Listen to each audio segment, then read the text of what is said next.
Assalamualaikum warahmatullahi wabarakatuh. Nama saya Kamal binti Abdul Halim. Nombor matrik C22A0402. Hari ini saya akan membentangkan tentang pameran koleksi yang telah dilakukan oleh saya. Idea dan konsep tajuk pameran ini adalah permainan tradisional negeri Kedah. Idea bagi pameran ini adalah untuk memperkenalkan permainan tradisional yang terdapat di negeri Kedah itu sendiri. Konsep dalam pameran ini adalah seperti klasik moden kerana terdapat sentuhan kraftangan Melayu pada corak koleksi tersendiri serta reka bentuk pameran yang moden dan warna yang digunakan seperti coklat gelap, coklat muda dan juga hitam. Jenis koleksi. Koleksi yang dipamerkan dalam pameran ini berkaitan dengan alat permainan tradisional yang merupakan permainan bagi masyarakat dahulu untuk bermain dan meluangkan masa.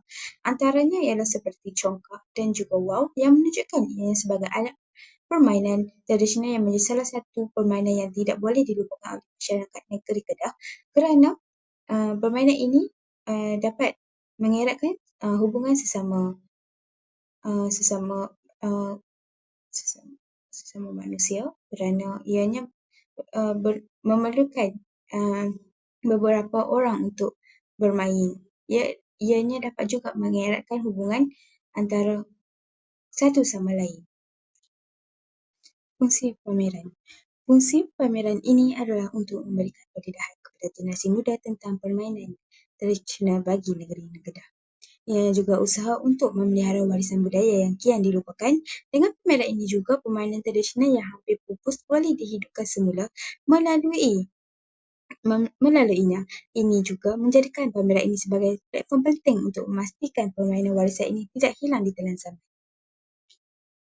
Seterusnya reka bentuk. Ianya terdiri pada dua zon iaitu koleksi congkak dan juga koleksi wow.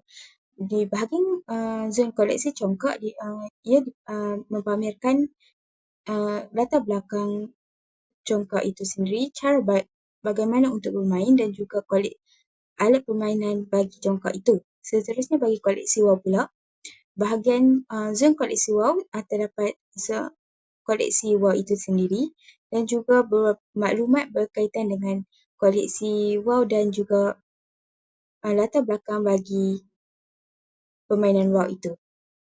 Kesimpulannya, pameran permainan tradisional ini memberikan peluang kepada orang ramai untuk mengenali, menghargai dan juga mendalami warisan budaya tempatan yang semakin kian dilupakan. Melalui pameran permainan seperti congkak dan wow itu sendiri.